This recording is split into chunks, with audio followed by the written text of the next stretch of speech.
Hamınıza salam dostlar. Bu videoda Honor 400 adlı telefonun inceleyirik. Bu 5'li smartfon dostlar. Bu videoya keçməmişdən əvvəl sizdən bir xahişim var. O da odur ki, video like ataraq kanala abunə olmağı unutmayın və həmən başlayırıq dostlar, getdik.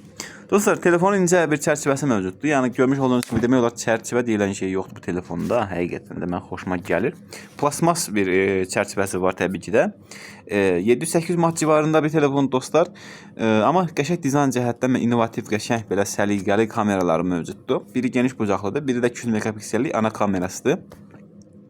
Birazdan mən onlarda sizə deyəcəm nə tər çəkiləcək çəkir. Dostlar, bu telefon 180 qramdır. Yəni IP65 su sıçramalarına qarşı dayanıqlıdır. Pis deyil, yəni su sıçramalarına qarşı və bir yarım saatda 1 metr yarıma dayana bilər, səhv eləmirəmsə. AMOLED ekranı dostlar 120 Hz bir ekrandır və 5000 nits parlaqlığa sahibdir. 3840 Hz PWM dəyəri mövcuddur. Bu da göz yorğunluğunu biraz nisbətən azaldacaqdır. Android 15 ilə gələn telefonumuz Snapdragon 7 Gen 3 ilə işləyir və bu telefon prosesoru 4 nanometrdir. Adreno 720 ekran kartı və A715 arxitekturalı nüvələrdən istifadə olunub. 2.6 GHz sürətində və 1.8 GHz yardımcı nüvələri mövcuddur. 200 megapiksellik kamerası var, ana kamerası və 1.9 diafragmadır. Gündüz vaxtı yaxşı şəkil çəkir.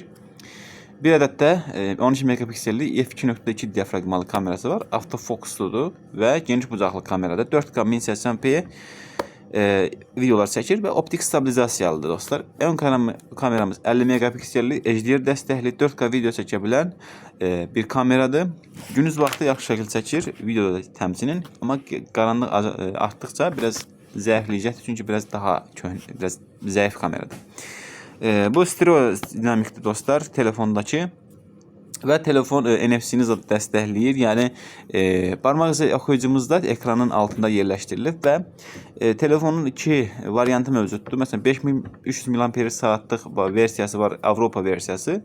Bu bizdə olan versiyalarda və digər Çin versiyaları isə 6000 mAh-dır. Ancaq 6000 mAh olan 80 W'lıq zaryadkanı dəstəkləyərkən 5300 mAh olan 66 W'lıq zaryadka ilə gəlir. Bu da bir fərqli nüansdır. Dostlar, telefon 4855.536 xal yığır. Antutuq benchmark skorlarından görmək mümkündür və CPU-muz burada sadəcə 265.000 xal yığır.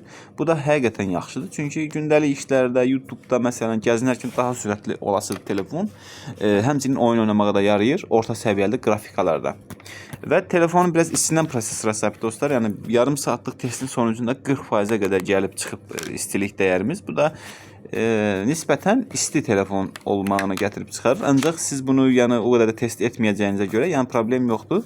Yekun rəy odur ki, telefon alına bilərmi? Həqiqətən alına bilər. Çünki qəşəng incə çərçivələri, olduqca gözəl dizaynı və qəşəng ekranı var dostlar. Dostlar, bu videodan bu qədər. Bu videoya like ataraq kanala abunə olmağı unutmayın. Özünüzə yaxşı baxın dostlar. Sağ olun, salamat qalın.